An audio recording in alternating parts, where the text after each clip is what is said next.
Hey, I'm Rhiannon, or Nonny. Yep, that's me. And just like most of us, I try to be good. I'm a feminist, I work for an environmental charity, and I try to look after myself. But I have a few bad habits. So every month I'm taking on a new challenge to try and be a bit better for the planet, other people, and myself. Welcome to the Resolution Project. Hey guys, I've made it the whole of February without having any plastic food I made it the whole of February without having plastic food packaging. Well, sort of anyway. It was a difficult month, not gonna lie. I basically spent the whole month wandering around supermarkets with a lost look on my face.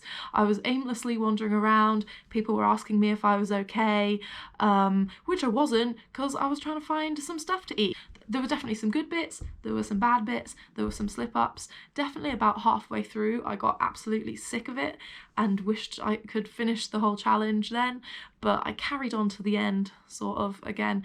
Let me just get into it and tell you the things that I learned when giving up plastic food packaging for a month. I knew that I had to change my routine. I needed to change where I buy from and who I buy from. So the first thing I did was go down to the local market and thought I could get myself some nice, fresh, packaging-free vegetables. I don't know about you, but the market near me, they basically have these bowls that are filled with vegetables, and they're all filled with the same vegetable, and you can buy them for like £1, which is a great deal, except then you're stuck with this massive bowl of vegetables. So you have the choice of either buying way too much stuff or buying sort of one type of vegetable or like a couple of different types instead of all the nice different ranges of things. So that wasn't going to work for me. Next thing I did to try and find vegetables was go to the supermarket, which obviously everything is packaged in plastic. So I just picked out basically all the different things that I could eat. So I think I had like an aubergine, I had some beetroot, I had a few other random bits, and just went with what I could. I think with supermarkets, you just need to get to know them really well. You can have tins, things in foil, that sort of thing. So there are still some things you can have, and they do have a certain amount of fresh vegetables. So I was still shopping at supermarkets, but when you go around a supermarket, it is like plastic land. It's amazing. You know when you don't see something until you stop having it, and then oh my god, it's everywhere. And it was crazy the amount of things I can't buy. I decided to go to Wilko and I bought myself some Kilner jars, and then these were the ones I was going to take to a zero waste shop to fill up with all sorts of lovely stuff that normally would come in packets, so like rice, pasta, lentils, that sort of thing that you just can't buy in a supermarket without packaging. The thing with zero waste shops is they are really beautiful. They're really aesthetically pleasing. It's nice to be able to pull the levers, fill up your own jars, and it is actually a really rewarding experience. But boy, did I feel like a middle-class dickhead.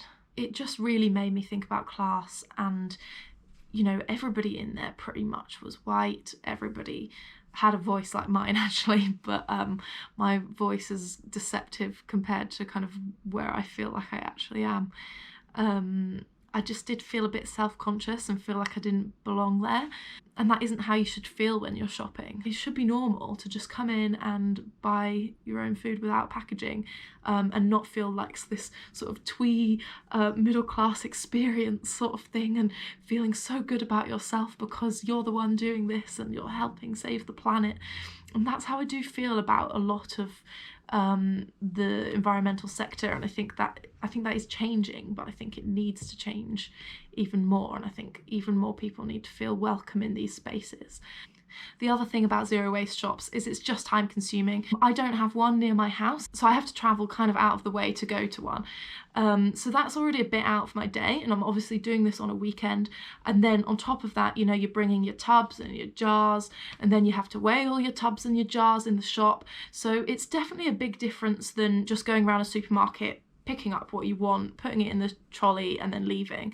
It is a much more sort of thoughtful process. It would have been much easier if there was one by my house, but unfortunately there isn't. So that was just a bit of a barrier to me. One of the places that I found was really good to buy from was bakeries. I really enjoyed getting my fresh bread every couple of days. Again, it was a little bit out of your way, having to remember to do that, but it wasn't too hard, and you really get some lovely fresh sourdoughs and that sort of thing. You are absolutely going to make some slip-ups. I made quite a lot. The very first one I did was on day 2, and I went in to buy some fresh bread. So I asked for some bread at this local cafe that sells fresh bread, and because it was in the afternoon rather than the morning, they'd already wrapped up the bread for the day, so they brought it out in cling film, and by then it was a bit too late, so I just took it. So I made my very first slip up on day 2. Then after that, after I'd been to the zero waste shop, I was actually a lot better. I was just basically making my own food every day, making dinners at home, and then I ran out of soya milk, and the plan was to make my own oat milk, but to be honest, it was just too much. Every weekend I was like, I could make oat milk, or I could do something else enjoying my weekend, and unfortunately, yeah, I decided that buying some oat milk from the shop would probably be more worthwhile to me. So I actually completely failed at that, and I did continue to buy oat milk pretty much every week. About halfway through the challenge, I got a bit sick of it. You know, I'd been making lunches every day. It wasn't, you know, what I was in the habit of doing really, and I'd been out the night before on a weekday, and yeah, so I was a bit hungover the next day, and obviously because I'd been out, I hadn't made my lunch for the next day, and in the morning I really wasn't up to it, so I was like, screw it, I don't even care, I'm gonna go to Itsu today. So that was my first, like, apart from the oat milk, that was my first I'm not doing this kind of thing, because it just is hard. Basically, it is hard, and sometimes you're just not going to have time to make things and really prepare. And I think if I'd have done stuff like batch cooking and freezing, I definitely would have been able to manage that a lot easier. But it comes down to time, and when you're working like a full-time week and then you want to do stuff on the weekend, like, sometimes it is just a priorities thing, and the planet is a big priority for me. But I think this has opened my eyes that I can't just try and do too much too fast. And then I made one last slip up on the final day. I was out on Friday night, and I saw this packet of crisps that I like, and I think I'd actually forgotten that I was doing this challenge because I was quite drunk, and I bought this packet of crisps. So yeah, I did have one packet of crisps. Giving up plastic food packaging actually really changed my diet. I went from pretty much every meal I cooked from home, I would make ramen and vegetables. I just love it a lot, and I pretty much couldn't get noodles. I heard there were some at Chinatown. I didn't get over there in the end, so I haven't had noodles except for eating out for the past month, which meant I ended up making loads of different things. And as I say, I bought loads of vegetables that I didn't expect to buy. So I actually bought beetroot for the first time in my life, and the reason I haven't bought that normally is because I thought I didn't like it, but actually it's kind of nice. And I made this beetroot stir fry, which was absolutely delicious. So it's made me try new things and different recipes. I've been naturally eating a lot more sort of whole foods and more fresh things because that's all I can buy. I can't really buy the more processed stuff. It also meant that I've been making my food at home quite a lot more and bringing it in for lunch, because before I was buying lunch out pretty much every day, but then it became kind of impossible without having plastic. But there are places that you can find that you can fill up Tupperware, so on days where I didn't have time to cook the night before, I'd just bring in an empty tub and then look for somewhere that you could actually fill up your Tupperware locally. I pretty much didn't have any snacks the whole time except when I was at the zero waste shop, where I managed to get some like Bombay mix, sesame sticks, sunflower seeds, that sort of thing. So I could eat snacks once I had those, but if you just go into a regular supermarket, you can't buy snacks at all. So that really changed my diet like that. And once again, I was gonna make some snacks, but ain't nobody got time for that. Like, I just don't have time. It's just not happening. But that's good because it means I'm not eating so many snacks, or I have to eat healthier snacks. I went on various different kind of adventures and quests to find things, but there was this one day I got it into my head that I really wanted to like have a curry and some rice, which would be really easy to make at home because I bought my rice, have my vegetables, have loads of spices at home, simple. But I also really fancied some like poppadoms and naan bread. So I had this plan.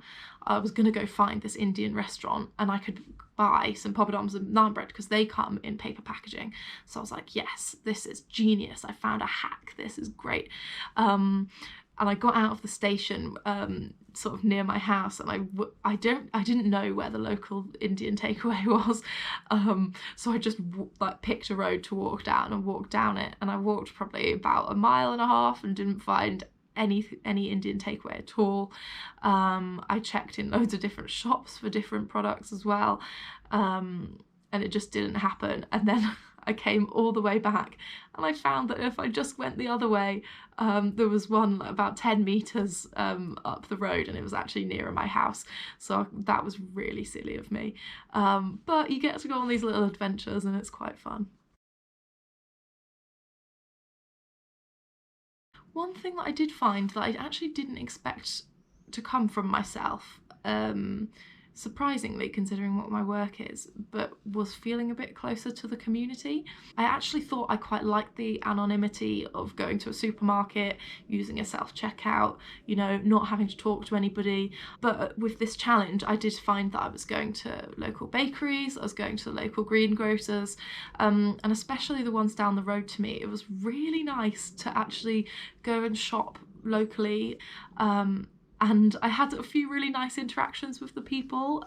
So I went into the greengrocers and I happened to mention that I was doing this vlog and that I was doing a challenge every month, and they took a real interest in the challenge, and we spoke about plastic and how it just seems like it's everywhere and how difficult I was finding the challenge, but also that it was a really interesting and good challenge to be doing. And it was really nice to just have a chat with the guy there. And then the next time I went in, they recognised me and they said, "Oh, hi, how are you doing?" They asked me how my challenge was going, and one of them said that I'd actually really made him think about his plastic use and how much he's buying from the shops as well. So that was a really heartwarming thing, and I really enjoyed that. And it's amazing, these kind of simple connections that you can make with people that you don't know them at all and they don't know you, but you can have this nice little interaction with them and you just feel like you're part of more of a home. I actually found that I quite prefer that way of shopping now. I really wanted to see, firstly, whether this would cost me any more money, you know, buying things from zero waste shops and, you know, specialist places, which definitely would have the chance to be more expensive, or whether I'd be saving loads of money because I wouldn't be buying lunches out. And I actually found that somewhere in between. The first couple of weeks I was really good at making my own lunches, not eating out, and I actually saved on one week £30 and another week about £15, but the final 2 weeks were not good. I actually spent over that because I found hacks and I was looking for places that I could buy stuff without packaging. But being out, and I ate out a lot more. So I think this has the potential to save you a lot of money if you are making your own lunches and bringing your own stuff and cooking at home. But if you're eating out all the time, filling up Tupperware places, it actually gets more expensive than you would normally spend. I think what could be a good challenge for me in the future is having some sort of budget, or having some sort of no takeaways rule or no eating out rule, if what I want to do is save money, because I didn't save any money this month, although I definitely could have done if I carried on like the first 2 weeks. So what's the kind of results here? What am I doing? So a bit of a summary: it is time consuming. It really opens up your eyes to the amount of plastic that we actually buy. Some things are much easier than others. and a bit easier to stick to, and it doesn't necessarily save you money, but it definitely could do if you're really watching what you buy and making sure that you cook things at home. I'm going to try and stick with this as much as possible.